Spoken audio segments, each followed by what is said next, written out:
Come, Holy Spirit, come.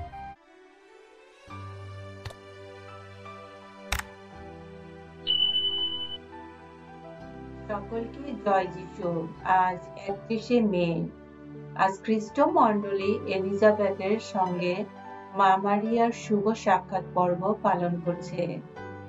স্বর্গদূত কুমারী মারিয়ার কাছে মুক্তিদাতার জন্ম সংবাদের কথা ঘোষণা করার 3 মাস পরে আমরা আজ স্মরণ করি এলিজাবেথের সঙ্গে মা মারিয়ার শুভ সাক্ষাতের কথা।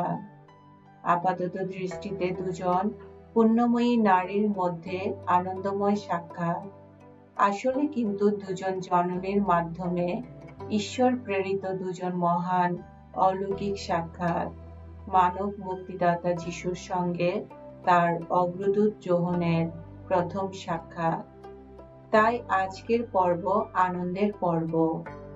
দুজন জননীর সঙ্গে সারা খ্রিস্ট মণ্ডলী আজ আনন্দিত। এই খ্রিস্ট যজ্ঞে প্রার্থনাগুলিতে মা মারিয়াকে বলা হয় অভিনব মঞ্জুষা।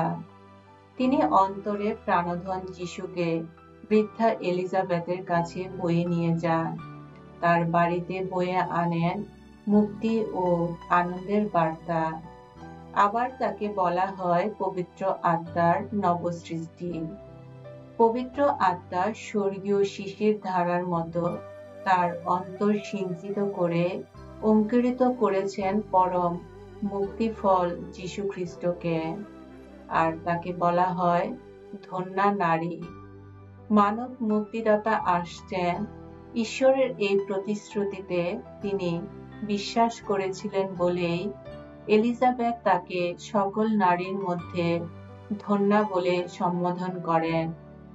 ঈশ্বর তার দীনদাসীর দিকে মুখ তুলে চেয়েছেন বলে যুগে যুগে সকলে ধন্যা ধন্যা বলবে তাকে। এসো আমরা প্রার্থনা করি। হে সর্বশক্তিমান সনাতন পরমেশ্বর, ধন্যা কুমারী মারিয়া আপন গর্ভে যখন তোমার পুত্র যিশুকে ধারণ করেছিলেন, তিনি তখন তোমার প্রেরণায় উদ্বুদ্ধ হয়ে বৃদ্ধা নারী এলিজাবেথকে সাহায্য করতে গিয়েছিলেন। অনুনয় করি তোমায়, আমরাও যেন তারই মতো পবিত্র আত্মার নির্দেশ পালনে সর্বদা অনুগত থাকি, যাতে একদিন মা মারিয়ার সঙ্গে মিলিত হয়ে আমরাও সানন্দে তোমার মাহাত্ম্য কীর্তন করতে পারি। তোমার পুত্র আমাদের প্রভু যীশু খ্রিস্টের নামে এই প্রার্থনা করি। পবিত্র আত্মার সংযোগে তোমার সঙ্গে জীবনময় ও সর্বনিয়ন্তা ঈশ্বররূপে তিনি যুগে যুগে বিরাজমান। আমেন।